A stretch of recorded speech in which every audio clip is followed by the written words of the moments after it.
Today, we need to talk about something really serious, a form of oppression that exists at a dangerous and often invisible intersection. We're going to break down what transmisogynoir is. I want to start with just one number, and it really sets the stage for how serious this is. 35. According to some studies, that's the average life expectancy for a black transgender woman in the United States. So right away, this is not a theoretical discussion. We're talking about life and death. So what is going on here? What forces lead to such a tragic reality?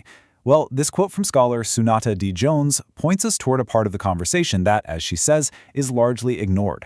It asks us to look past the obvious and consider something way more complex, something happening within communities. And that's really the central question we're going to explore.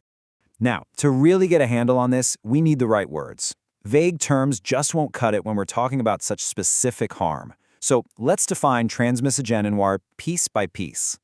Okay, so the first building block is a term you might have heard of, misogynoir. It was coined by Moya Bailey, and it describes something more than just racism plus misogyny. It's about that unique, combined prejudice that is aimed specifically at black women. It's a really crucial idea for understanding how different biases can slam together to create a totally distinct kind of harm. All right, the next layer is transmisogyny. This is the particular kind of poison that gets created when you mix transphobia with misogyny. It really helps explain why trans women often face such a unique and, frankly, more intense type of hostility. And now we put it all together, transmisogynoir. This is where racism, misogyny, and transphobia all converge. But the most important thing to get here is that this isn't just an additive equation, 1 + 1 + 1. It's a unique and compounded form of oppression that targets black trans women specifically, and it makes them one of the most vulnerable populations in the entire country. These terms can feel a little abstract, right? So let's see how they actually play out by looking at a really powerful case study from pop culture, the TV show Star. Because sometimes a fictional story can be like a mirror, reflecting some very real and very raw truths back at us. And our guide for this whole analysis is a master's thesis by Sunata D. Jones. It uses the show Star to explore these exact concepts and to help us understand the real-world experiences of black trans women by looking at how they're represented in the media. So the show is Star, and it features a main character named Cotton Brown, who is a black trans woman. Now, what's really important here is that Cotton is played by Amia Scott, who is herself a black trans actress. This brings this incredible layer of authenticity to a storyline that just dives right into these huge, complex issues of identity, family, and what it takes to survive. Now, this is where it gets really interesting. The thesis we're drawing from introduces a vital concept to help us understand Cotton's story.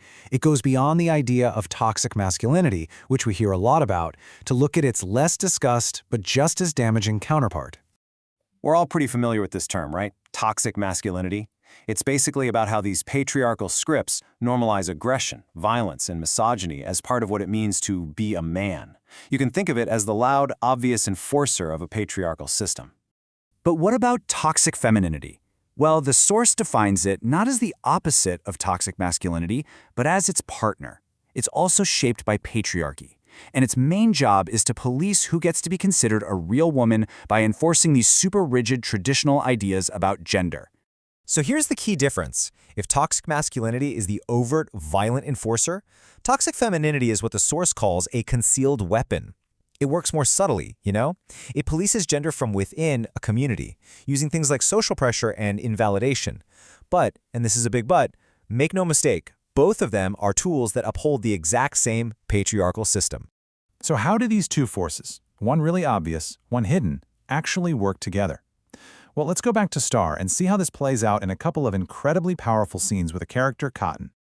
Okay, so let's set the scene. We're in a hair salon. Cotton has just been physically assaulted. She's bruised, she's trying to work, and she's surrounded by her mother, Carlotta, and a coworker named Bruce.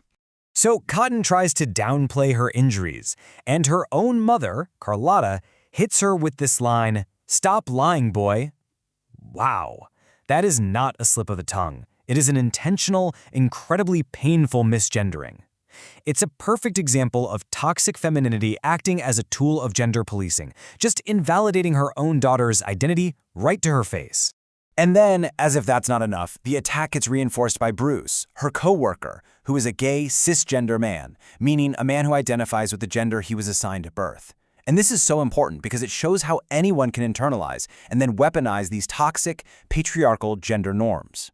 But the conflict just escalates from there to an even more intense moment.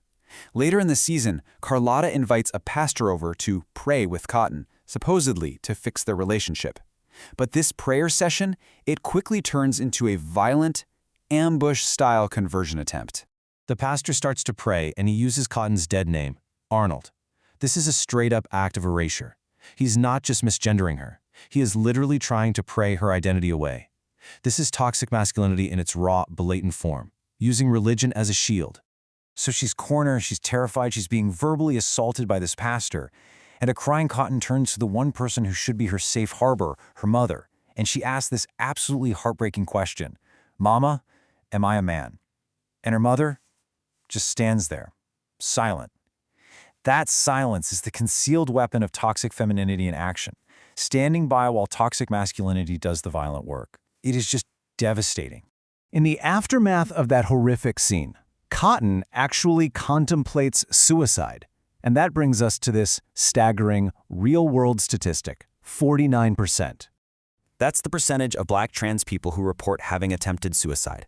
This is exactly why representation in shows like Star is so critical. The trauma we see inflicted on a fictional character like Cotton directly mirrors the very real feelings of isolation and violence, fueled by racism, transphobia, and patriarchy that lead to this unimaginable mental health crisis in the real world. So what do we take away from all this? First, using precise language like transmisogynoir is absolutely essential to naming and then fighting specific kinds of harm.